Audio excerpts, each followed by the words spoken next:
I wanted to start off today's stream with a little bit of controversy, specifically controversy that I created. I didn't, well, I kind of expected this to happen, but not in the way that it actually unfolded.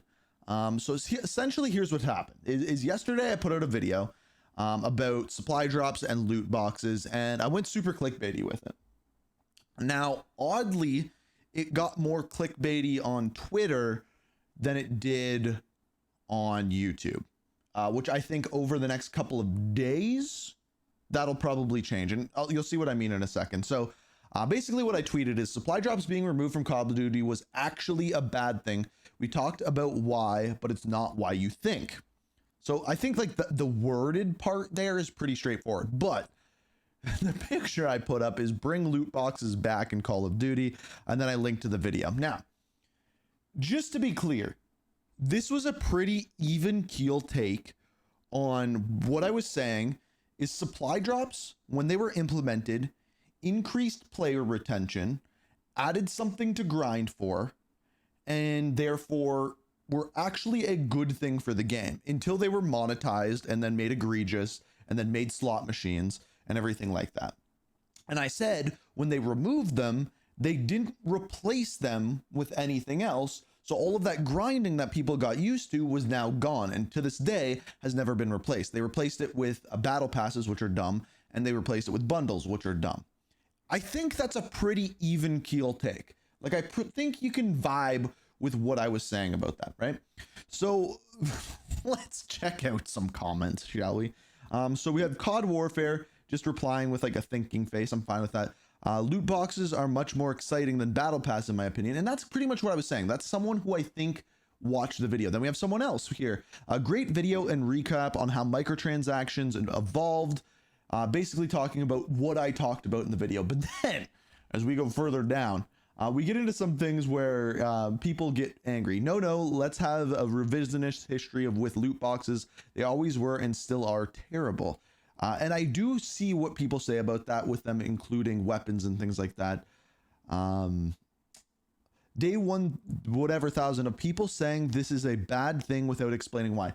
I have a 14-minute video or however long linked right after explaining why. But you know, no yikes, no, boy, do I hope this is bait. It's not bait. You can watch the video and then me getting called a bunch of names. So clearly people just seeing it, not watching the video, not knowing what it is. It gets worse if you go into my notifications. Some people are straight up like, fuck battle passes and bundles. One person, this one I actually found pretty interesting, asked Grok what was the correlation between supply drops and skill-based matchmaking because he heard someone talk about it. And I found Grok's reply here actually pretty interesting. It said, I couldn't find any confirmed link between supply drops and SBMM in Call of Duty. Supply drops were removed in 2019 due to the backlash and gambling regulations. 100%, we talked about that in the video. While skill-based matchmaking is about matching players by skill, some speculate SBMM was tweaked to boost engagement after supply drop ended. This actually completely supports what I said in my video. Because what they did with supply drops was add them in to boost player engagement and longevity of people playing. When they removed that increased skill-based matchmaking, not adding in extra gameplay elements, but increasing skill-based matchmaking to get players to play longer. And as we know, people hate that. So I don't know. I found that one super, super interesting. Let's go back though. Let's go back. Because the really bad ones, isn't it illegal for them to bring back gambling? Yes, and I didn't even ask the clickbaity picture, as I said before. The worst thing about COD isn't even Activision anymore. It's the effing community. And right, this is the problem though. It like me saying this is baity, but it's when people like don't actually go through and watch the entire video or listen to everything.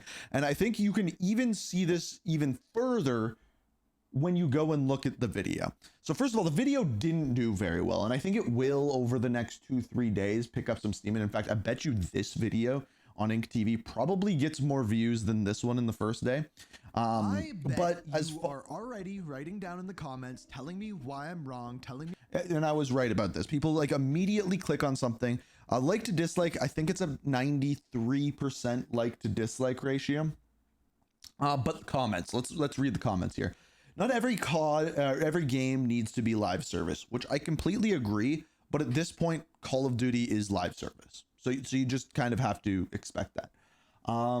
This comment, this is someone who actually watched the video. You can tell right away that this is someone that actually watched the video. They said, paid DLC was COD's biggest mistake. It practically gaslit an entire generation into getting comfortable with an incomplete video game that are released to meet a deadline that will be finished as DLC. And they ate it up every single year, much like you people are willing to now. I don't disagree with what he's saying there, and I think it's even further emphasized by the now live service model, right? Like the paid for DLC was essentially an early version of what is in the game now. But now they give you the maps for free, but all the other stuff is behind the paywall, and the paywall is bigger than it was for map packs. It's an interesting comment. That's a good comment. That's someone that watched the video, and I appreciate that. Let's read some more comments. Remember when we could actually earn cool stuff for free? Granted, it wasn't the best system, especially after they monetized it. Again, this is someone that watched the video, and this is exactly what I was saying. We could earn things for free through supply drops, but eventually it was monetized, made egregious, then it was forced to be removed by government, and it wasn't replaced by anything that improved gameplay or longevity of play or enjoyment of play. It was replaced with higher skill-based matchmaking. And I gave examples in the video of things they could do to increase player retention that were based off of a gameplay.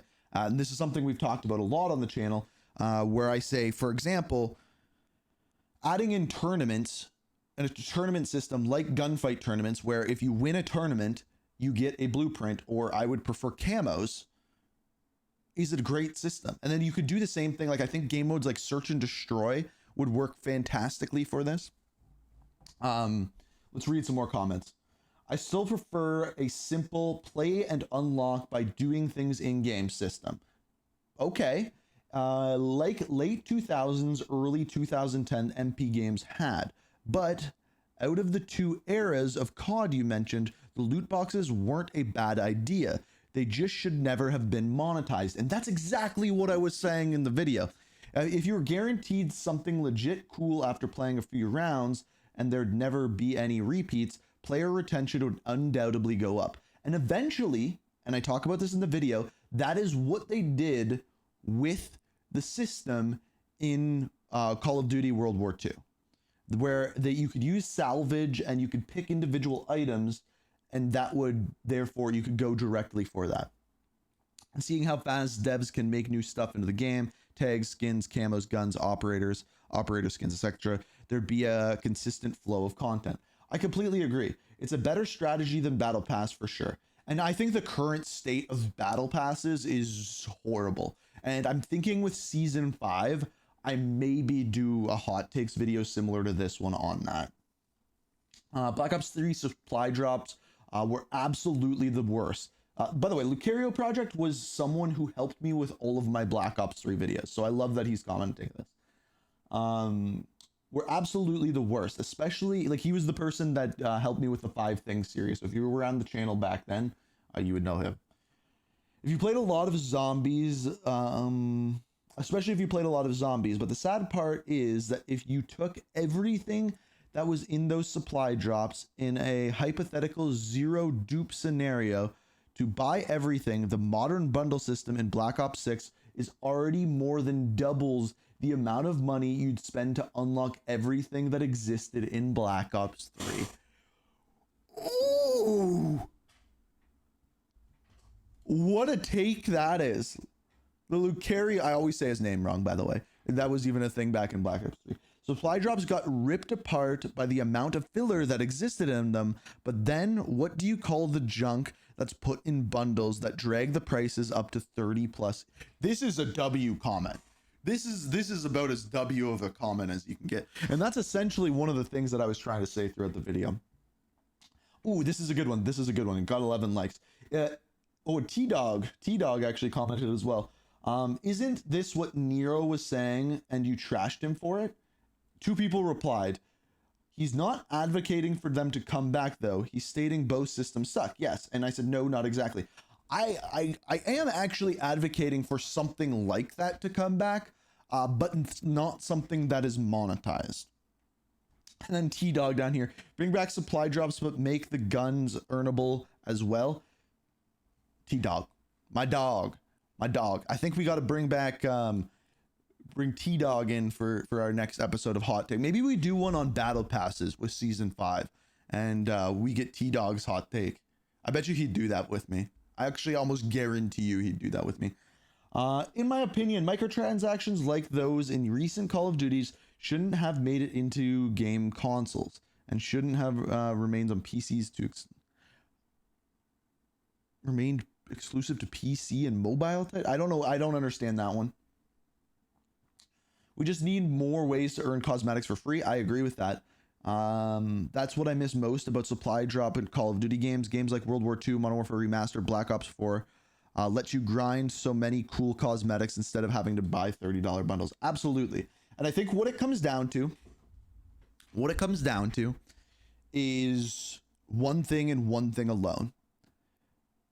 People want to play the game and get cool things for doing cool things in game. Hot take, right? So if there's something difficult, like a raid for Modern Warfare 2, or a difficult challenge in game, or you even make some, I think making some RNG like supply drops, something like supply drops, or like the event in Return to Verdansk where you would open the caches or you'd open the safes and there was like a 1 in 100 chance that you would get the skin. Cool system. I think things like that can exist. And I think you can make it like good ARPGs or like Destiny, where if you do specific things, it increases the way that something drops.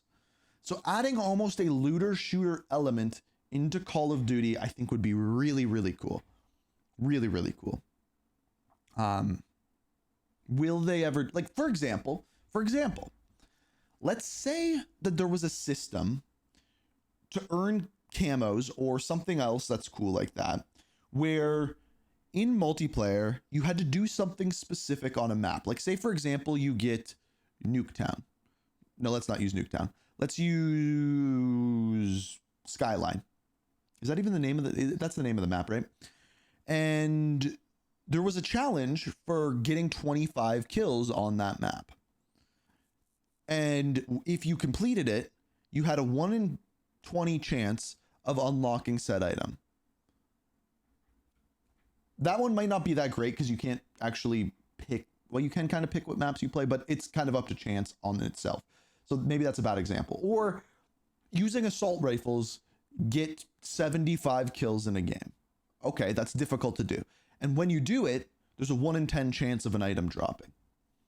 It adds a cool little element. Now, is this the best idea I've ever had? No. I just think there's other ways to increase engagement other than skill-based matchmaking and other than gambling.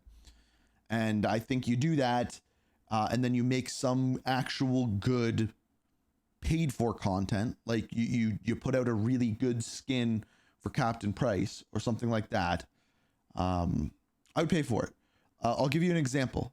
If you put out a bundle that was between Captain Price and Soap, and it was focused around the 1911 that they handed back and forth between each other, I think you could do something really cool with that, and it would be within the narrative of Call of Duty. Maybe you put out a skin that's Captain Price from Modern Warfare 2 who is in the Gulag, and it's called 627. You know, like just stuff like that, and like actually make good things and then increase the retention of players. I think that would be a much better way in people. Anyway, I'm just spitballing at this point. You could very clearly tell the people that watched my video and wanted to see a system like that return in a better way, or increasing retention of player base in ways other than screwing over the player base. And then people who just saw the title and were like, screw you. But anyway, I thought it was funny.